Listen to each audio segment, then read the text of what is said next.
Welcome to the Parenting on the Spectrum show with board-certified behavior analyst and infant-toddler development specialist, Theresa Alexander Inman. Parenting on the Spectrum dives into real stories, challenges, and triumphs, offering invaluable insights and support for families on your unique journey. Let's get into the episode. Welcome. Today, my guest is Mr. Paul Voss. He is a dad of 8. Just so you know, 8. In sign language, 8. That's a lot of children. And 3 years ago, his daughter was diagnosed with autism, and he wrote a book about it. He and his wife, they live in Connecticut with their 8 children, and he wrote a book, Autism Sucks, Finding Hope in the Chaos. Welcome, Paul. So happy to have you here. Oh, thank you. Excited to be here today.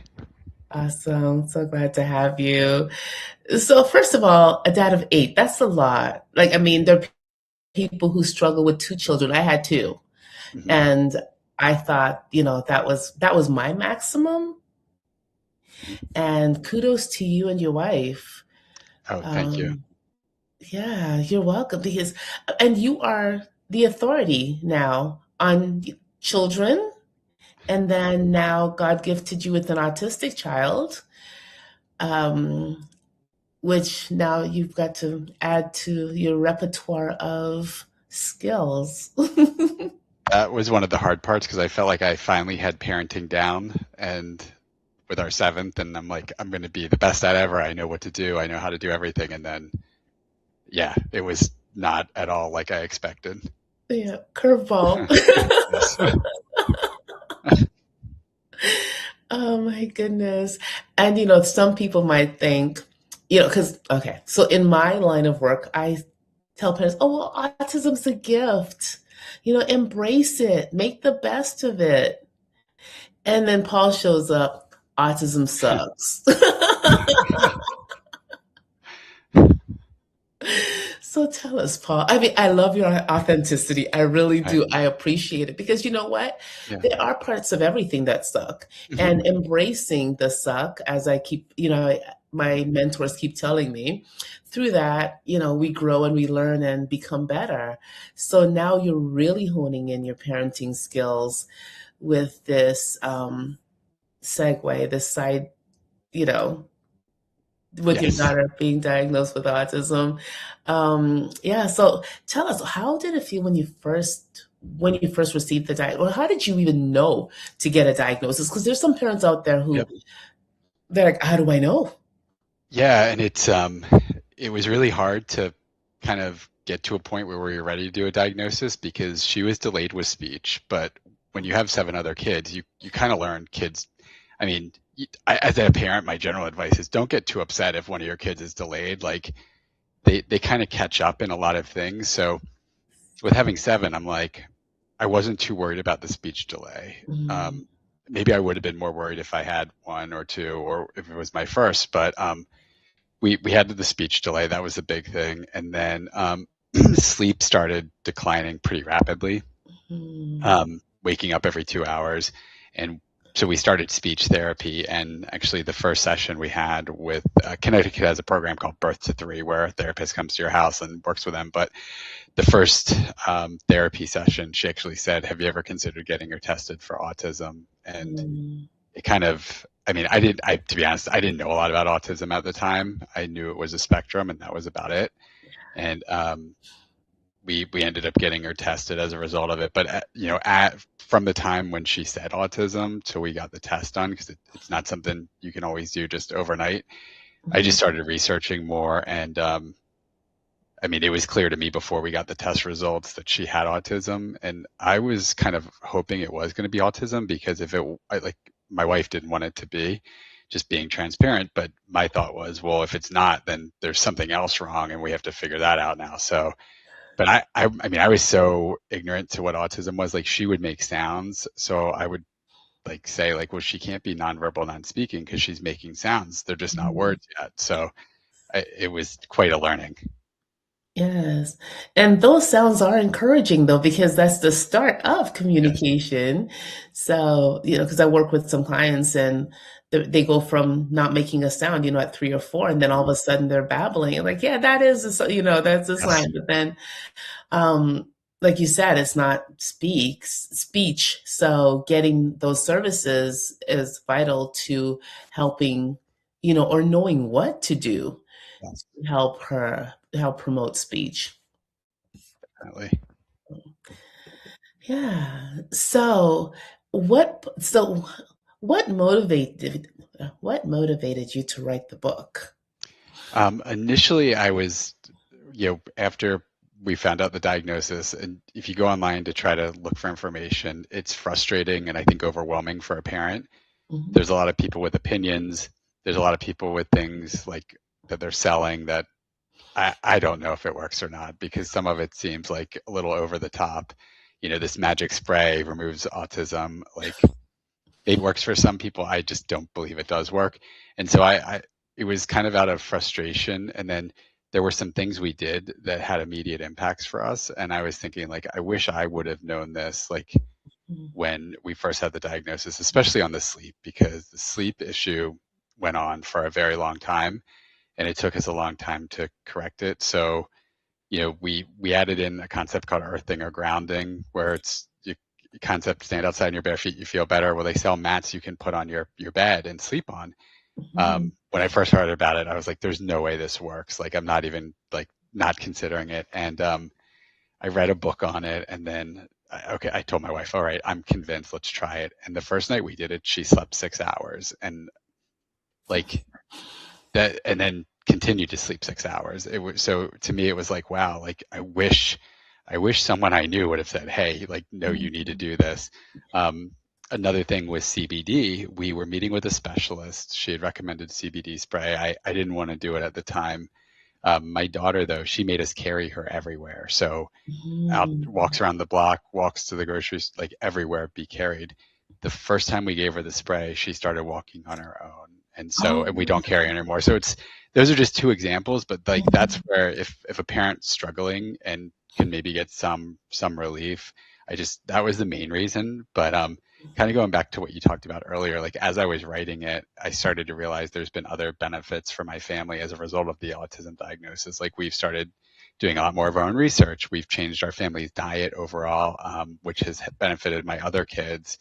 We've introduced other health practices for my daughter that we've all taken on as a family. So it's really benefited our whole family. Awesome. So glad to hear you say that. And I'm so thrilled that you mentioned diet, because a lot of people, they underestimate the power of diet. My friend Yana, who's a functional medicine doctor, she she said she was on the internet one day, and there was a gentleman who said something about, food as medicine. And there were people who got upset. You can't use food Oh, as wow. medicine. And I thought, oh my goodness, we've got to educate this world, because especially in the world of, autism, Hmm. where I have seen actually, it's not even food that the children are eating. Um, Yes. it's edible, Yes. barely, maybe Barely. it's been formed to taste better, but it's not food. There's no nutritional value to it. And parents are like, well, that's all they will eat. So, how did you get your daughter to eat those foods? How did you introduce foods to her? Because it can be a struggle. Yeah.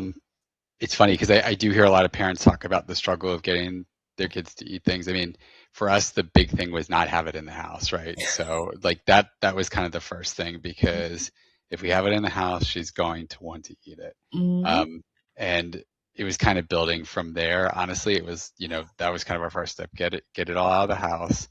And then, and we have evolved in our diet too, right? Because at first it was gluten-free, dairy-free, and then maybe some organic processed food. But now we've really gone to no processed food either. So Mhm. I think even as parents, like starting smaller and trying to work your way through it versus just trying to make a big change all at once. Luckily, she likes things that are cold and crunchy. So like celery, cucumbers, like peppers. So naturally, like that just made it a little easier. But she did have things she loves that we had to kind of take away, like bread.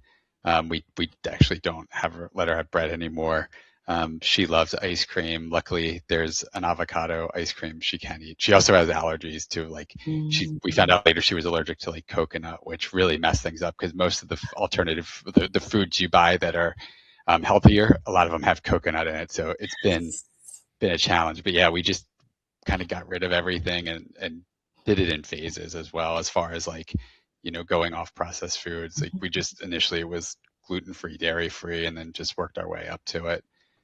But I've seen it benefit my other kids too. My oldest son was diagnosed with ADHD. He was on an IEP. We tried Adderall. He started talking about suicide on it. So we pulled him off of it with his I'll never forget, it was a Saturday. He started talking about it. I reached out to our pediatrician. She got on a Zoom with us and said, pull him off of it immediately. At that time, I started researching the side effects, and I'm like, you know what? We'll just figure this out on our own because I don't think this is the right path. And we hadn't really figured anything out, but we made the diet changes for my daughter, but pretty quickly we started to see him change. And so he's an honor student now, and he's actually off his IEP. So he doesn't have any of the symptoms anymore. And we know it was from the diet because, he's in high school and sometimes he'll still, he plays sports and his friends, they'll go out to eat sometimes and maybe go off the diet. And it's funny because you see a behavior change in him, even just by, having Chipotle once or eating junk food with his friends. Yeah, because those foods, well, they're not even foods. I Yes. just heard something, I read something, actually, no, it was on Instagram. I saw something about all the chemicals that are even in all these other foods. And you're thinking, oh my goodness. So because they have to preserve them. I guess Yes. they don't have to. They can make it fresh every day and all of that, but they do things to preserve them. And we don't know what else they're adding in there, the healthy things that they're putting in there. But, they're so laden with chemicals, and people are just now becoming aware of how toxic a lot of those fast foods are Yes. because, and you're seeing firsthand the effects of it. Yes. And I mean, in general, like I can tell you, like I feel like I've just seen other impacts from it. Like the rest of my kids, like they're not getting as sick during fall or winter anymore. And we live in Connecticut, so there's a lot that goes around. Sure, Mhm. like Buffalo, and they just it's funny because we haven't seen them getting as sick. Um, but yeah, the diet changes. I've just seen too many benefits for all my kids that I'm like I could never go back to eating, like you said, chemicals. Yeah, that's all they are. Yes. You know, and I'm glad you mentioned, the gradual change because some parents are like, well, that's all they'll eat. And I'm like, if you don't have it, they're not going to get in the car and go to the store. Yeah. Yes. They're just not. So, or if you pass by and they see certain, emblems or whatever you call them, symbols that mean whatever, and they want to go there, well, you can just keep driving because Yes. as somebody said once, I attended training, and she says, parents, they do all these things. They, go to speech, they get ABA, and they do all this, and then they take their children to fast food restaurants, which actually undoes what the effects of it, like you just demonstrated. So, and when she said that, I personally was a little like, really? But then you just proved it. Yeah, and I mean, I just generally feel better, and I know like my other kids do. And again, like with her, I can't tell you what specifically the diet changes did for her, but I saw with my son like a immediate change pretty much from going off, and then I see that immediate change when he goes out with his friends or his team and eats stuff that we don't have in the house. So I can definitely say we've seen benefits there. Awesome. Yeah, and might actually have a friend, Jerry, whose daughter is autistic. And when she was with her mother, she was just, again, mom was like, she won't eat anything else. So I'm like, she had to have been introduced to it somehow. Yes. So, Yeah. she didn't just go to the store and buy those things. Yeah. She was introduced to them and then just thought, hmm. So he has her and he changed her diet. He went to see a functional medicine doctor, Wow. and she went from non-vocal to speaking Oh and wow. just a lot of different changes. So there's so much evidence of food being more valuable as medicine. I know for me, I'm vegan and I feel great. People are like, oh my Hmm. gosh, for your age, you have so much energy. And, like when I tell people my age, they don't believe me, and that's okay. Yeah. You know, but yeah, I can rival a 20-year-old, with Yeah. activity, and I'm loving it. So it does make a difference. Hmm. Yeah, and like you said, for you and your wife too. So yeah. Um, so how so I'm just gonna ask this because Hmm. I know it's challenging in a family where you have a lot of children now. Not only is your daughter the one who's diagnosed with autism, the youngest, so she gets more attention just by virtue of being the youngest. Yes. How do you navigate that with the others? Because sometimes I know children feel like, well, you're paying more attention to, Susie and not to me. And, then they start acting out because of that. How do you navigate Yeah, that? it is hard, and she is the youngest, so like I've always told my wife, even if she wasn't diagnosed with autism, she's still going to be my baby. So like that's just the reality. But she, we've done two different things, right? So we do take her, like we bring her everywhere. Kids sporting events, like we try to incorporate her as much as we can. And as a parent, that does put a lot of stress on you because she's been better, but she used to run away, Mhm. or want to go do her own thing while you want to watch your kids play. She can be sometimes loud when she's babbling, and then the meltdowns were a big thing. Um, the other thing we would do is bring them to stuff for her. So like if we were going to New York City for therapy, we would like make it a trip. And so like we could go walk through the city and do stuff that they want to do. Mhm. So that's been probably the best thing is just like anything we're doing for her is like, how can we incorporate something fun for them with it? And that's worked really well. I've seen them change though as like people. Like I think they become way more understanding and loving, by having her as a sister. But you do feel guilty sometimes, like because it's expensive, right?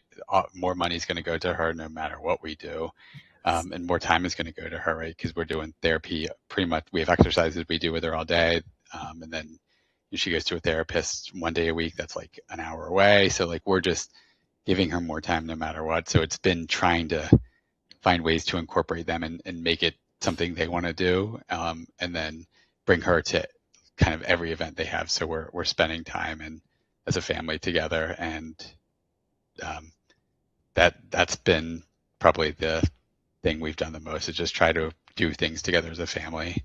Awesome. And then she's also learning to navigate the world, right? Because you are taking her Yes. out to their events as well. Because I know some Yes. parents, who they have, there's a family a friend of mine told me about.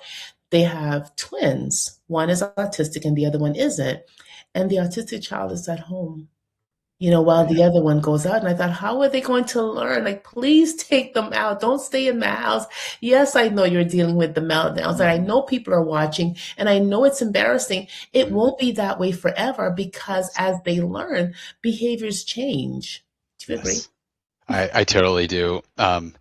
It is funny because we do homeschool our youngest now, but she was going to preschool last year. And the number of kids with autism keeps going up, right? So you see, you know, you take her to school and you see all these kids walking with talkers at the school, but then it's like, where are they on the weekends when there's sports and stuff? Because they're siblings of kids in the school. And I do feel like a lot of parents don't do it.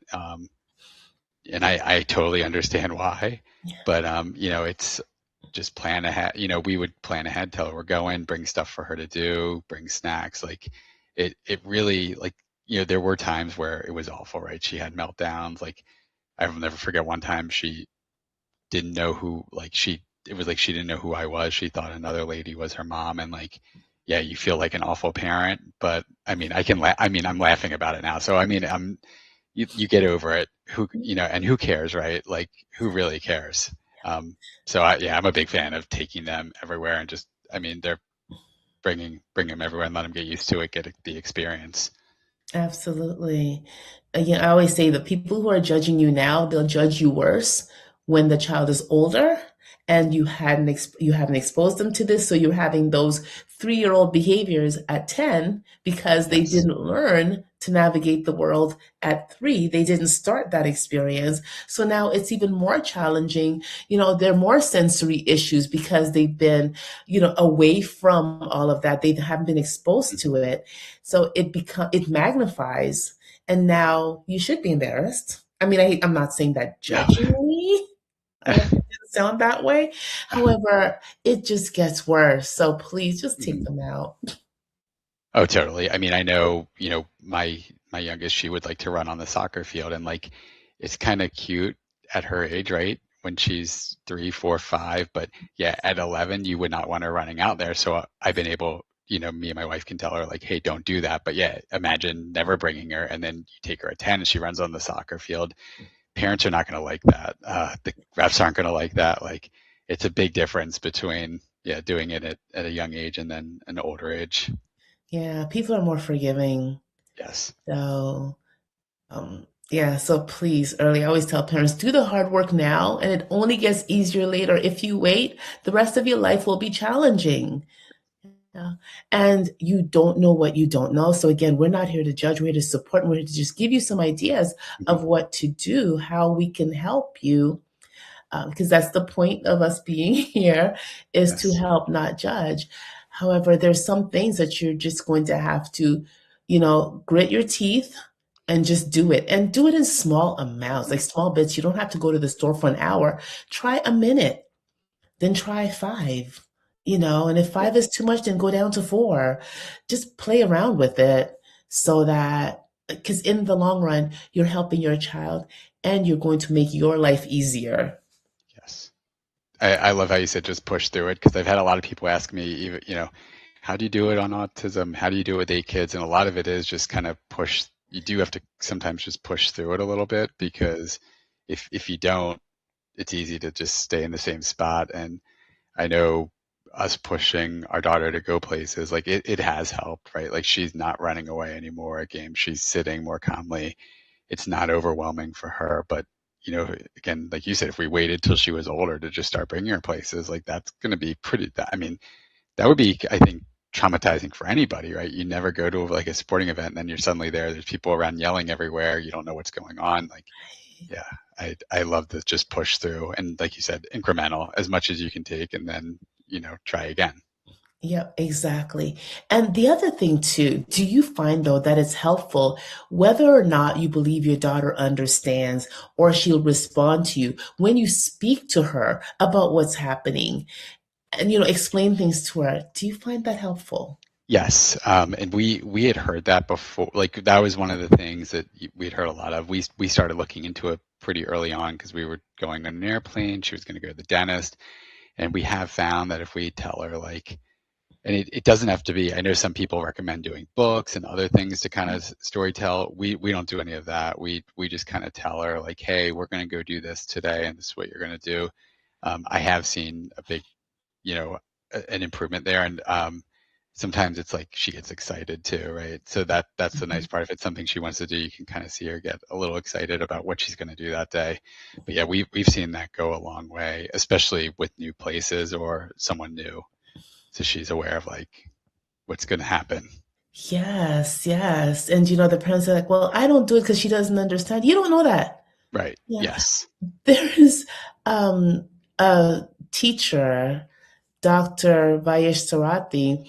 Her son was diagnosed with autism and Down syndrome. He is non-vocal, and she's taught him like higher level math that I Wow. could not even wrap my head around, and science.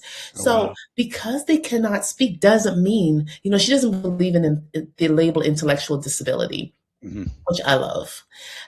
So it's just a matter of exposing your child to, they are sponges. There's Yes. nothing they want. They're absorbing all the time.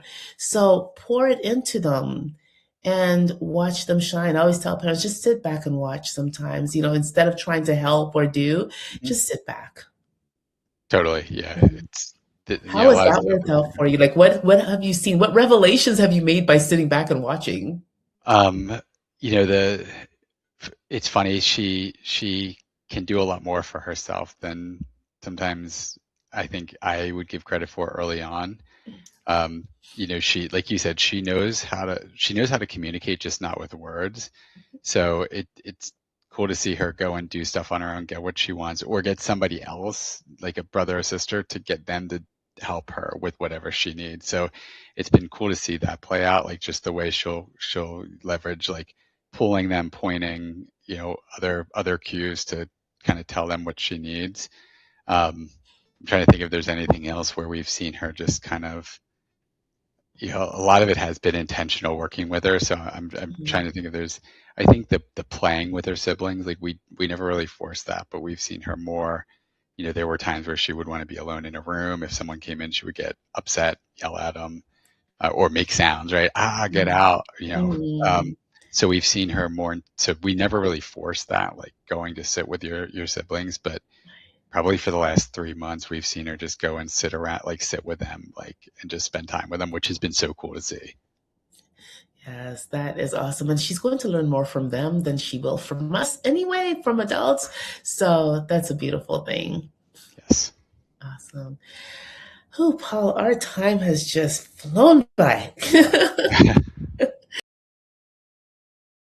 That you'd like to leave parents with, just whatever it is, whatever comes into your mind and heart. Sure. I think, for parents that are going through autism, like an early diagnosis, not getting sleep, I would say, like, it is awful. It's awful, right? You're not getting the sleep you need, but it will get better. And there's so much you can learn from your child, and from others. So take advantage of it and look at the good stuff that comes out of it, because there are so many good things that come out of it. And just know, I mean, there's so many resources out there for support. So like, this is really, I said earlier how I was frustrated with all the stuff that gets sold but it's also the best time to live for parents of autistic children, because you have podcasts, you have social media, you have ChatGPT, you can upload medical tests too. I mean, obviously your doctor's going to tell you, but you can combine the tests together that you've done with multiple providers. Like, there's no better time as a parent to have to raise an autistic child. Yes, and you've got books being written by parents who can share their experiences and help you navigate through that. So yeah, it is a great time. So Autism Sucks, Finding Hope in the Chaos. Guys, get it. Where can people find that book? It is on Amazon, both as paperback and Kindle. And I've gotten a lot of great feedback. I know the title is a little can be off-putting, but it really was just for parents that are maybe in that stage of like, this is awful. And I wanted to be as authentic as I could and really share exactly what happened with us and not sugarcoat it. Absolutely. Because, like I said, I'm like, oh, embrace it. However, being real about it, because there are parents who are feeling that way. And now what can they do? It's not, it sucks, let's stay there and wallow in it. It sucks for me right now. What can we do to get out of that and move forward and help our child grow? And in the process, you grow. Yes. Yeah. All right. Thank you so much, Paul. It's been awesome chatting with you. And people, reach out, get the book, please. Again, it's a form of support and guidance and just information. So so we'll see you again, same place, same time next week.